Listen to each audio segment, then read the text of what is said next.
Hello, everyone, and warm welcome to you wherever you are in the world. Good evening, good afternoon, good morning. I'm joined today by my good friend and colleague, Mr. Andrew Lamb.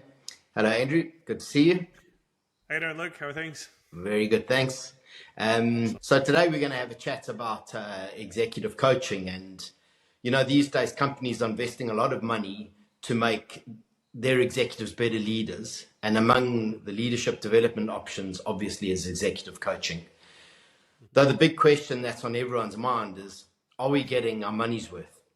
Is there a tangible return on investment or ROI when it comes to executive coaching? That's exactly what we're here to talk about today.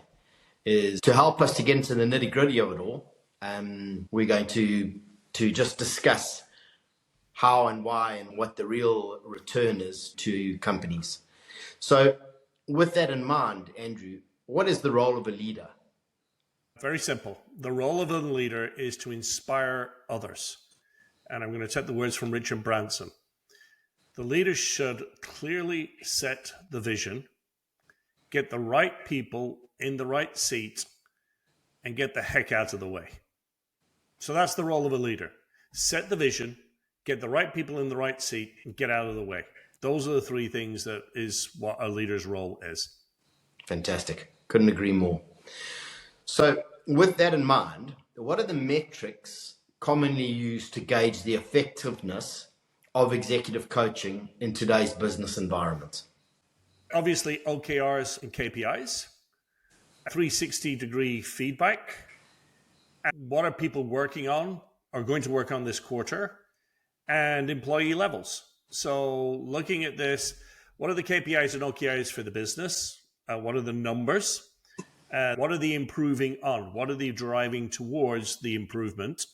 And then how is that impacting the overall business? That's how people generally manage executive coaching. And when you said employee levels there, are you referring to then engagement levels? Correct. So the engagements, looking at employee satisfaction scores. Are we getting more out of the team?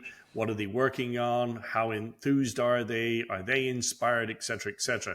Because again, remember, the role of the team is to look after the customer. So is the team looking after the customers and getting the results we need by the teams looking after the customers? Okay. So you and I have both worked in C-suite and had big teams. What is the one thing most executives need to work on, in your opinion? First of all, what is the purpose of the organization? Be very clear on what is the purpose of the organization. What are they driving towards?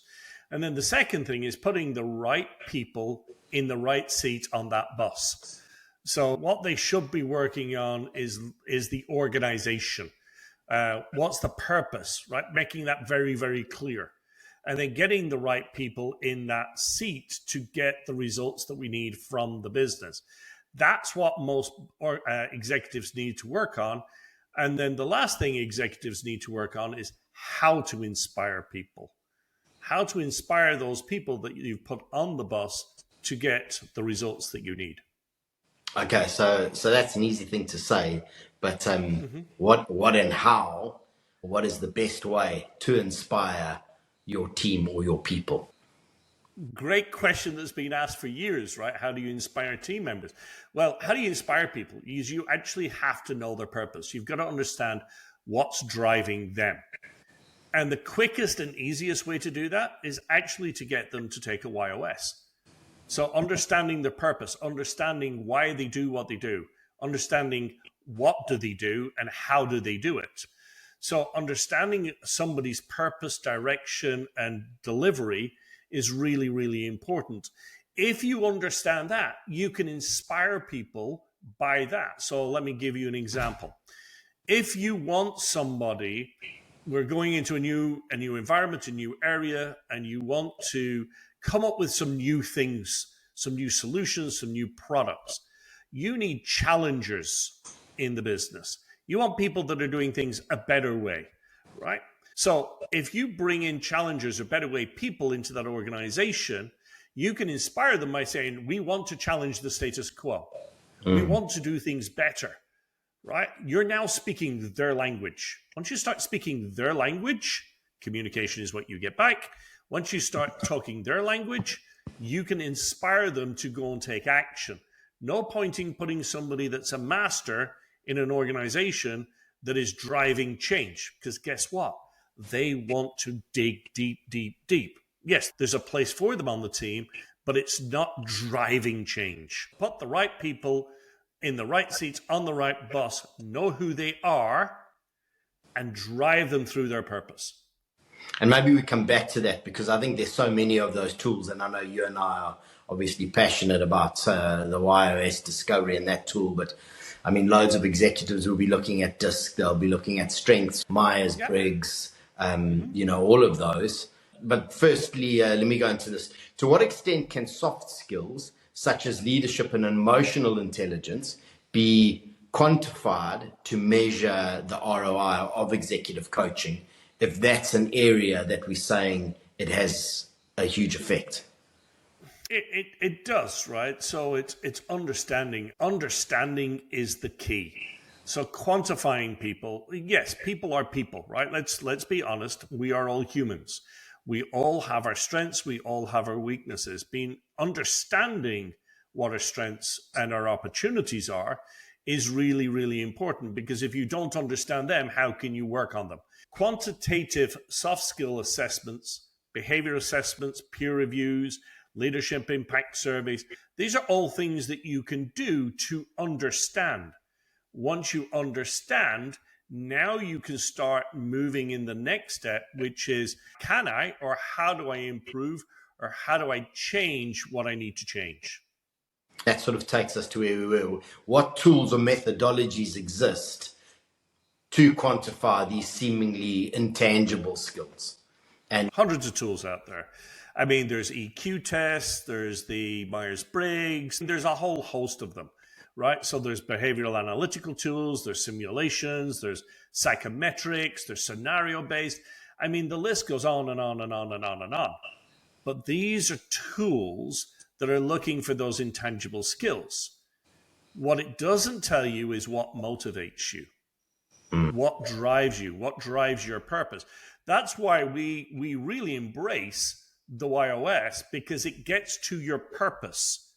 Then we layer on all the other tools that help you identify some of the other challenges, the other opportunities that we've got, whether that be in communication, whether that be in behavioral science, whether that be in analytics. We add them on top. And that would be the role of the executive coach, to come and say, okay, what pairing or what collection of tools do we need in this environment to direct us and drive the results? Absolutely, because there's no one size fits all, right? So individuals are individuals. So if you're managing an individual, if you're growing an individual, we've got to tailor it to the individual. Right? Yes, you could do courses where you've got the group, you've got group think, you've got group reviews. I've been part of those. But each one of those has got to be tailored to the individual, because we are human. And thankfully we are, right? So yes, there's a whole host of scenarios and tools that we can utilize to understand the individuals, and then we can look at the opportunities and then start to improve. Perfect. So moving on then, let's explore the heart of the matter. The quantification of personal and professional growth. We often hear about key performance indicators and how are they shaped by executive coaching. With so many variables at play in any business environment, how do we truly measure the impact of such coaching on ROI?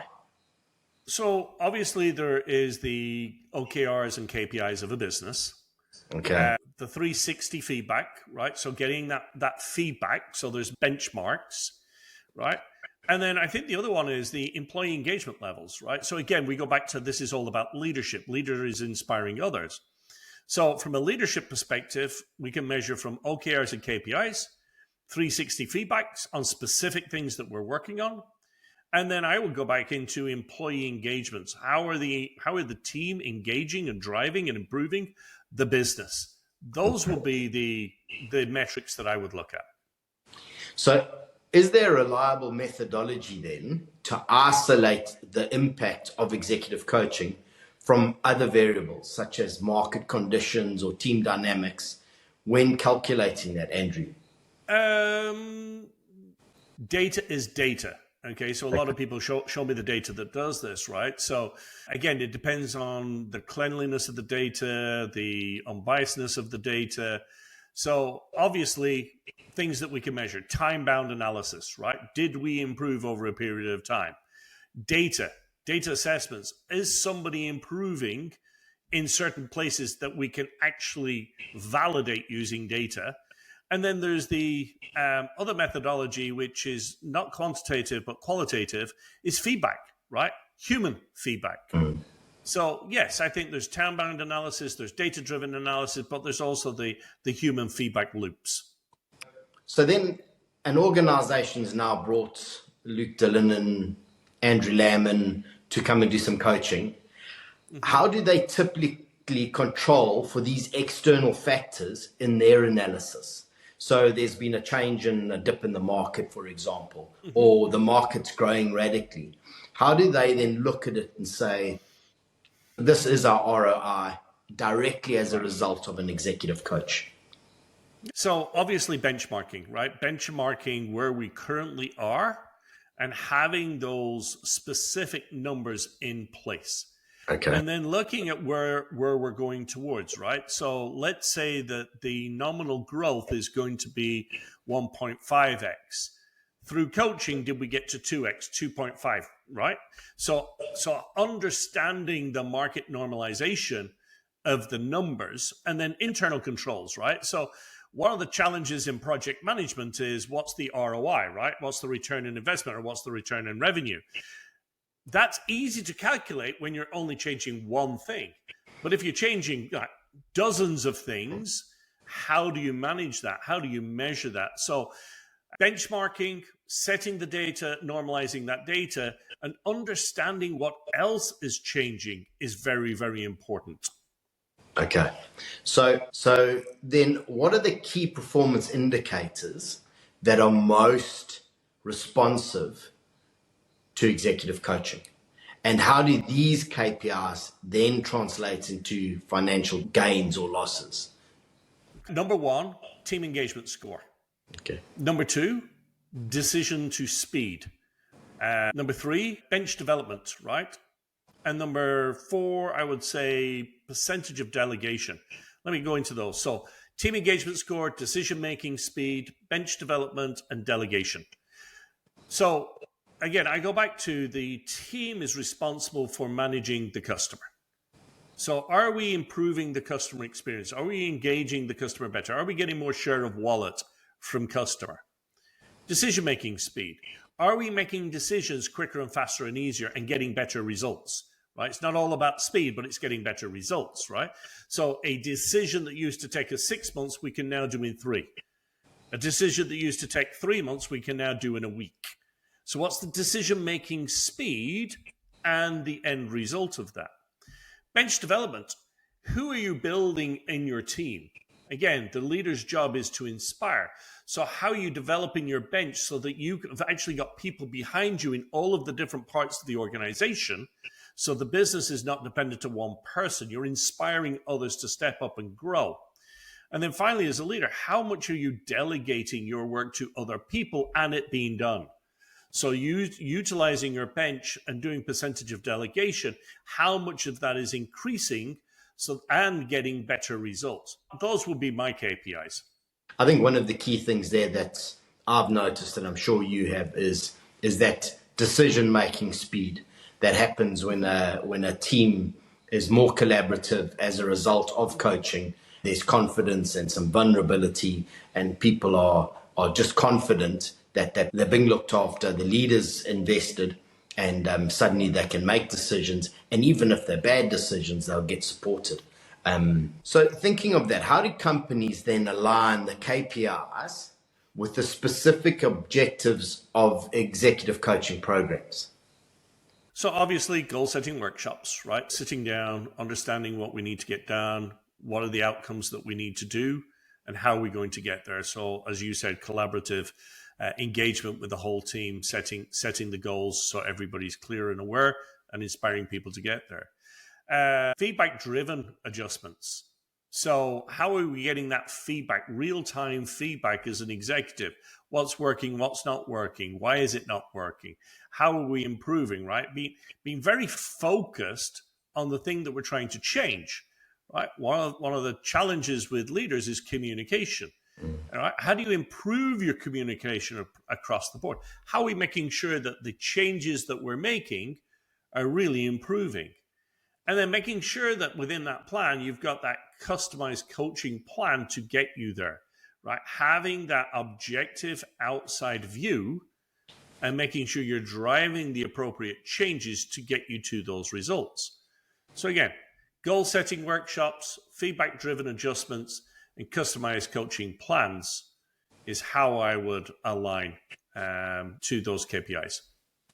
Thanks, Andrew. So when you now think of our programs and how you and I work with our corporate clients, are there certain KPIs then that have shown to be more indicative of successful executive coaching? Yes, there'll be 4 areas. Number 1, retention rates. Number 2, succession planning. Number 3, innovation metrics. And number 4, team cohesion metrics. So let's talk about those 4 areas. Retention rates.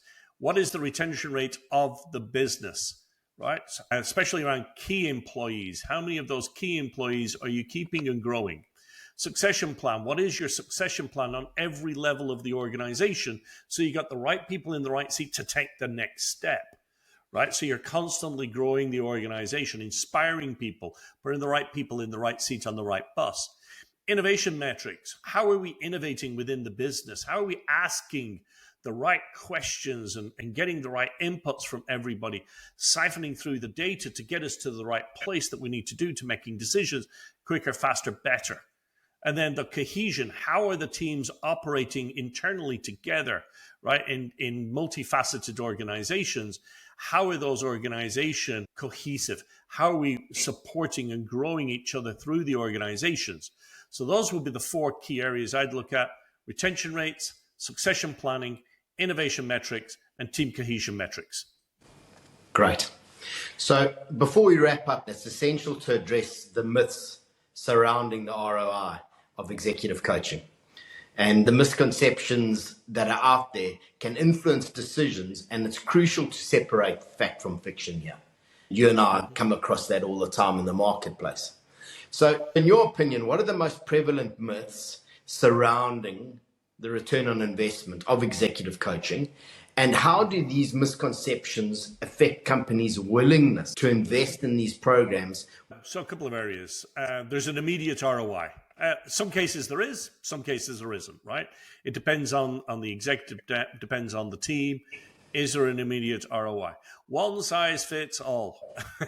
One size does not fit all. Let me be very, very clear, right? Soft skills don't impact the bottom line. Yes, they do.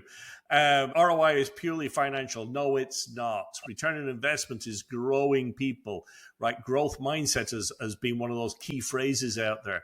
Please tell me how you measure a growth mindset. I've done it, but it's hard. So when we're looking at the myths around the cost, right? So yes, there is an ROI, but sometimes it's not immediate. There are programs that you can teach people in large groups, but if you want to get to specifics, you've got to be specific. Soft skills impact the bottom line more than people realize. It is absolutely critical. I've saved tens of millions of dollars and generated tens of millions of dollars by the use of soft skills in my previous roles. So soft skills are absolutely critical in businesses. And the ROI, you cannot put money on the development of people. You can, but you can't. ROI is not purely financial. Sometimes, think of a plant.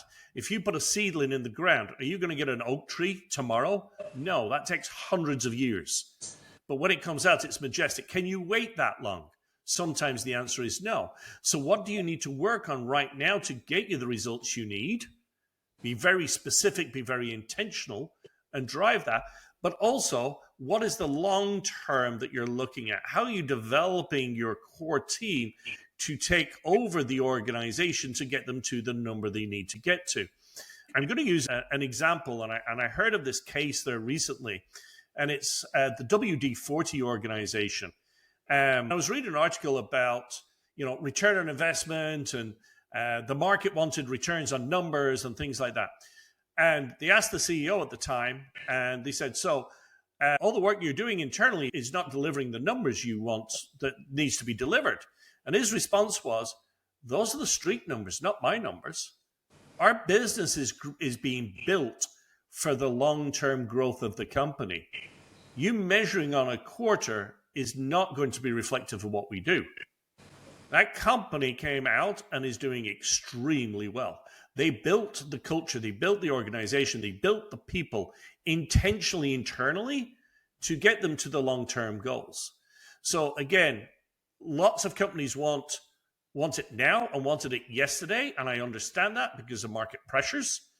But there is an argument for a longer-term growth to get you to sustainable growth. And again, I think that's where some companies miss. 100%, Andrew. I couldn't agree with you more. And I think that is the thing. You coach culture. And when you look at that and looking at the market, both in the UK and South Africa, I really notice now, the mantra, the customer's always right, etc. And I see there's a huge shift now towards from CX to EX. It's this employee experience and how do you retain talent and brilliance. And if you're not coaching and creating an environment where there's growth for individuals, I can tell you the companies that aren't doing that, we'll notice that in years to come. I would say months to come, not years to come, months to come. Quite possibly. Yep. They're losing talent. So looking at that, are there specific sectors then or industries where these misconceptions are more prevalent than others? No. I think is the simple answer. I think all sectors, all industries have this misconception. I think there's a slight difference with regards to cultures. What is the culture of the organization? Is the culture of the organization a growth culture? Is the culture of the organization a results-based culture? What is the culture of the business? And I think that will drive a misconception faster than anything else, right? I also want to play on another area, and this may be a little bit contentious, but when I'm looking at coaching, executive coaching, I think there's a prevalence or a misconception within genders, to be honest with you. So when I'm working with individuals and what I've seen over a period of time, especially engaging and having conversations, I believe that the female gender is actually more open to learn and discuss. They're more open to talk.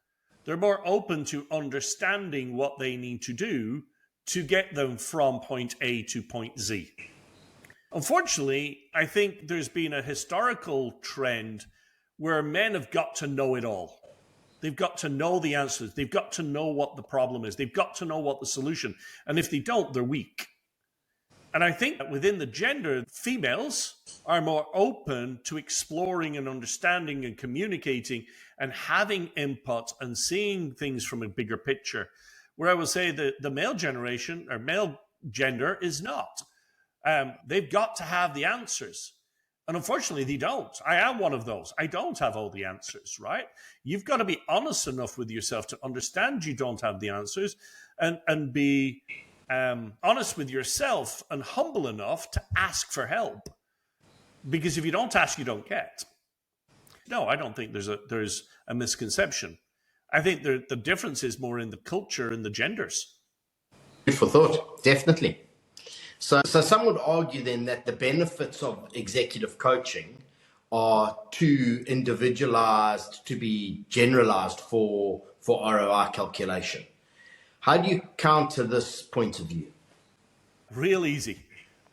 What is the loss or realized opportunity cost? Right. So if you're making poor decisions, are you losing money? Have you lost that opportunity? If you're making better decisions, have you realized that opportunity? So what's the opportunity cost? Number two, what's your burnout rate? What's the executive burnout rate in your organization? How many people are working 14, 16, 18 hours a day when they don't need to? What's the burnout rate of your organization? How many people have left because they're unfulfilled, unhappy, and just burnt out? What is the decision accuracy? So the accuracy of decisions being made. How many are you winning? How many are you losing? Right? And the speed of doing that. And then the employee and client retention. So what's your employee and client retention rates? Right? We all hear that, it takes 6 times the amount of effort to get a new client than it does to keep one. What is your retention rate? What's your employee retention rate? So when we're looking at these, I would say that the 4 key areas: what is your loss versus realization opportunity cost? What's your executive burnout rate? What's your decision accuracy and rate? And then what is your employee and your client retention rates? I think those are all very valid points and things that we definitely work on. So how do companies ensure that the ROI calculation then for executive coaching are both comprehensive and representative of individual growth? This goes back to looking at the numbers, right? So being very specific and the feedback on improvements, right? What is the improvement we're trying to make, right, in that specific time period? So making sure we're constantly getting that feedback so that we're realizing the improvements, right? So I'm making sure that those improvements become natural, right? It becomes muscle memory or brain memory, right? How many times we can't just say it once and, well, we've taught them, off we go, right? Business KPIs. What are the business KPIs, right? Defining those based upon the executive and the ROI of what you put in. Promotional rates, right? How are you promoting people? What is your promotion rate? If they've gone through the training, they've gone through the executive coaching, are you promoting those people through the organization? And I then go back to your reduced burnout rates. The cost of burnout is excessive. Just think of this. The cost of replacing an employee is at least 1x their annual salary. When you replace an executive, that number multiplies exponentially. It could be 10, 20, 30x their annual salary. Let's say they're on a program that's got to deliver $500 million of cost reduction. That executive gets burnt out and you don't realize that cost reduction. What's the cost to the business for that? If you've got an executive that's growing a business by X percentage per year, right? Let's say they're in the sales and they've got to grow the business 30% and you burn them out. That 30% is not realized. What's the impact of that on the business? Not just on the current sales, but what is the cost of the business with regards to, the overall value of the business? So when we're looking at the ROI, making sure we're getting, the feedback, the improvements. Are we getting those improvements in the business? How is that impacting the business KPIs? Are we seeing promotional rates internally? Because that's a great metric. And then are we reducing the burnout rates of our executives and leaders in the organization? Yeah, great. That's really great, Andrea. And I think those are such valuable metrics to be able to measure or to look at from a CEO or an MD perspective when you're looking down at your team and those that cascade below your direct team. I'd say one of the other things that we've noticed a huge uptick in South Africa is sick days. The number of sick days. So it's always been often at a lower level. Suddenly there's that sick day creep into C-suite where people are, like you're saying, just burnt out. They don't feel supported. I think what coaching does at an executive level is it really creates a communication channel for your C-suite to really know what's going on in the business. And that enables you to make better decisions, doesn't it? Well, let me expand upon that as well. So in executive positions, they're very, very lonely positions, right? Traditionally, people have said you've got to have the answers, right? You've got to get the results, right? You've been put in that position because you're an expert to get the results you need to get to. It's a very, very lonely position. So the ability to communicate or have conversations about the struggles that you have and having an unfiltered conversation is not usually available in the C-suite or executive ranks. People don't feel comfortable doing that.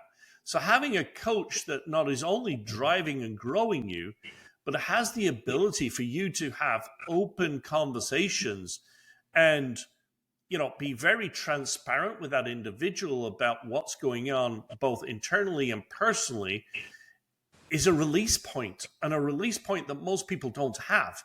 So it's very, very important from that perspective that executive coaches are there not only to listen and give guidance, but to be a safety valve, a release valve. And again, we don't want it to be a couch session, right? But having that ability to have a unfiltered, unregulated conversation in a safe space that allows people just to offload and then re-engage and build up is very, very important. Yeah, invaluable. Wow, great conversation, Andrew. I know we both need to get to our corporate clients and go and coach our executives. So we've tackled everything from metrics used in different industries to the challenges of actually quantifying the softer skills of like leadership and emotional intelligence. It's clear that the ROI in executive coaching isn't just a one-size-fits-all kind of deal. There's a nuanced understanding that's essential here. Wouldn't you agree, Andrew? Yes, absolutely. Absolutely.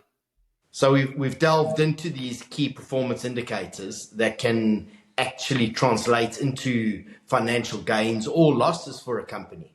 Things like leadership efficacy, team engagement levels, they're no joke. They can make or break the ROI of an organization. And let's not forget those myths. The idea that ROI is purely financial, or that one coaching model works for everyone or for every industry or for every company, is far from the truth. So whether you're a decision maker in a corporation or just intrigued by how the corporate world functions, remember this: the value of executive coaching goes beyond just the immediate numbers on it. It's an investment in holistic growth, both for the individual and the organization. Thanks for tuning in, everyone. You know where to reach out to if you would like to look at executive coaching in your organization, and we can't wait to have you back for the next one. Thank you, Andrew, very much for a great Thanks, Luke. discussion. Have a great week. Talk to you soon.